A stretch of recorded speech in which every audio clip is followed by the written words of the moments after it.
આકાશવાણી ભુજ પ્રસ્તુત છે અખબારોની હેડલાઇન્સનો કાર્યક્રમ હેવર. નમસ્કાર, હું પાયલ અંતાણી. કચ્છ મિત્રના પ્રથમ પાને સમાચાર છે. ઈરાનની વળતી કાર્યવાહીમાં ઇઝરાયેલમાં 8ના મોત, 200થી વધુ ઘાયલ. તહેરાનના અણુ પ્રતિષ્ઠાનો નિશાન બન્યાની ભીતિ, અણુયુદ્ધ રોકવા ભરચક પ્રયાસ. ડોનાલ્ડ ટ્રમ્પ કહે છે, ઈરાન જીતી નહીં શકે, વાતચીત માટે થાય તૈયાર. કચ્છ મિત્રના અન્ય એક સમાચાર છે. કચ્છમાં મેઘરાજાની શાહી સવારી, અડધાથી 2 ઇંચ વરસાદ. જિલ્લામાં અસહ્ય ઉકળાટ વચ્ચે વરસાદી માહોલ. 7 તાલુકામાં હાજરી. ભુજમાં રાત્રે આગમન, માધાપરમાં એ મહેર. કચ્છ મિત્રના અન્ય એક સમાચાર છે.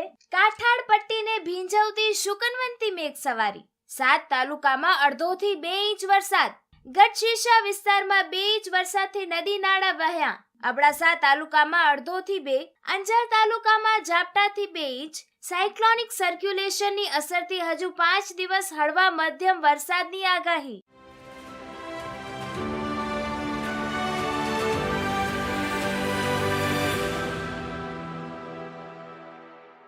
હું પરમ મકવાણા. દિવ્ય ભાસ્કરના પ્રથમ પેજ પર સમાચાર છે. અંતિમ સફર. ગુજરાતની આંખોમાં રૂપાણી. ગૃહમંત્રી શાહ અને મુખ્યમંત્રી પટેલે પરિવારને સાંત્વના આપી. લાખોએ અંતિમ દર્શન કર્યા. દિવ્ય ભાસ્કરના બીજા પાને સમાચાર છે. ઈરાનમાં ફસાયેલા 10,000 ભારતીયને આર્મેનિયાના રસ્તેથી કાઢવાની તૈયારીઓ. Rescue operation. કેન્દ્ર સરકારે આર્મેનિયા સાથે વાતચીત કરી સલામત વિકલ્પો પર વિચારણા. તહેરાનના રસ્તાઓ પર અરાજકતા, 5% શહેર ખાલી, હોસ્પિટલો ફૂલ. કાશ્મીરના વિદ્યાર્થીઓએ કહ્યું, દિવસભર ધડાકા સંભળાતા રહ્યા. કચ્છ ભાસ્કરમાં વધુ એક સમાચાર. નખત્રાણાની સેન્ટ ઝેવિયર સ્કૂલે વિદ્યાર્થીઓ પાસેથી વધુ ફી વસૂલતા સુનાવણી બાદ કડક કાર્યવાહી કરાશે. ફરિયાદ પછી ખરાઈ કરવા બિન શૈક્ષણિક સ્ટાફના ગુપ્ત તપાસ માટે મોકલ્યા. વિદ્યાર્થીઓને ચોક્કસ દુકાનોમાંથી ખાનગી પ્રકાશનો ખરીદવા દબાણ કરાયું હતું. પ્રાથમિક શાળાઓ સામે પગલામાં કૌભાંડી સ્ટાફની ભૂંડી ભૂમિકા. 4,000 એડમિશન ફી અને 400 રીએડમિશન ફીનું કૌભાંડ.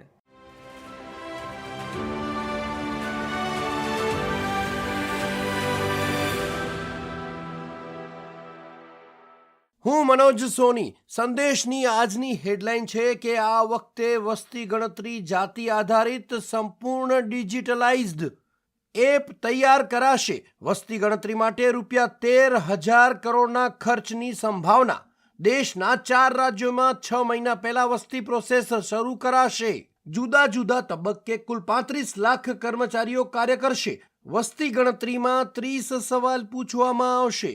2011 પછી 16 વર્ષ બાદ વસ્તી ગણતરી શરૂ કરવા નોટિફિકેશન બહાર પડાયું. સંદેશના અંદરના પાને સમાચાર છે કે તારીખ 15 જૂનથી 5 ઓક્ટોબર સુધી ગુડખર અભયારણ્યમાં પ્રવેશ બંધ. નાના રણના 4,953 ચોરસ કિલોમીટર વિસ્તારમાં 7,672 જેટલા ગુડખર. વન વિભાગ દ્વારા પ્રાણીઓના બ્રીડિંગમાં વિક્ષેપ ન પડે તે માટે તકેદારીના પગલાં. વધુ એક સમાચાર જોઈએ તો હમીરસર કિનારે 1.5 કરોડના ખર્ચે વોકવેના રિનોવેશનની કામગીરી પૂર્ણતાના આરે પહોંચી.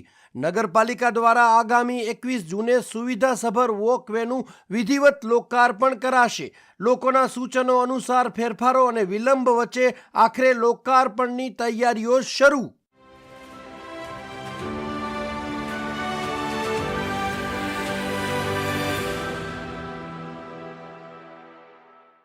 હું મોનિકા જોશી. ગુજરાત સમાચારના પહેલા પાને હેડલાઇન છે. ગુજરાતમાં ચોમાસું.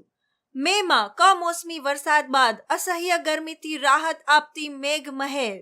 10 ઇંચ સુધી મુશળધાર વરસાદ. ભાવનગરના પાલીતાણા, જેસર, સિહોરમાં 10 ઇંચથી વધુ વરસાદ.